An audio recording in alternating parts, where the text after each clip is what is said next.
Doctor Sleep. So this is the sequel to The Shining that came out in 2019, and starring Ewan McGregor as an adult Danny Torrance. What did I think about it? I'm about to tell you. First of all, I was actually surprised by how much I ended up liking this movie. So first, what did I like about it? Well, one thing that I found interesting, and I bet the book did this too, is it knows it's not going to be as good as The Shining, since The Shining is one of the greatest movies of all time. And so it doesn't even try. It's a very different story. Like, the Overlook, it comes into this movie at the end. But for the most part, this is almost a standalone story with just a main character from another movie as its main character,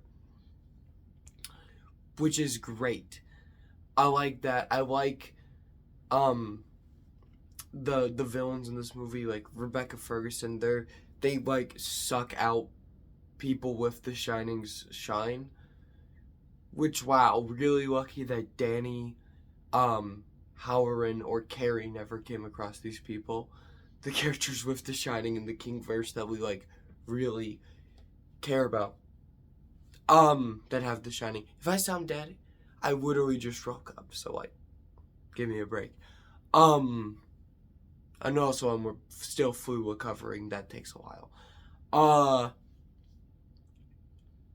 Yeah, so I like that the themes of The Shining are still here, for the most part, of like alcoholism and anger, because we open in 2011, and Danny himself is an alcoholic like his dad was, and then he goes to rehab and he's no longer an alcoholic, and that's interesting because then there's a scene later where he goes to the Overlook, he goes into the bar, and Lloyd is Jack now, and he tells Lloyd, about life after he died, after Jack tried to kill them, and after Jack died, he's like, yeah, Mom died when I was 20, and, all this stuff, and Lloyd, Jack, whatever you want to call him, is just like, take the drink, take the whiskey, and he's like, no, and at a certain point, he just throws it across the floor. Like, that's really cool. Speaking of that, they did something interesting, they didn't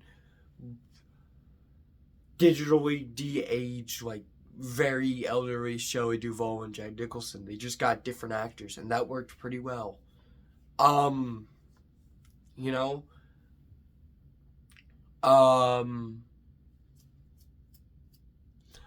so like that worked. The scene where the villains suck out the shine of like this baseball boy was really good. Ewan McGregor's very good. He's good enough to where I didn't wonder why Danny, an American, sounds like a British guy. So that's pretty good. What I didn't like, I don't know how I feel about like they say like the Overlook was demolished after the events of The Shining happened. Not demolished, it's still there. Closed down. And Danny has all the ghosts and spirits in his head.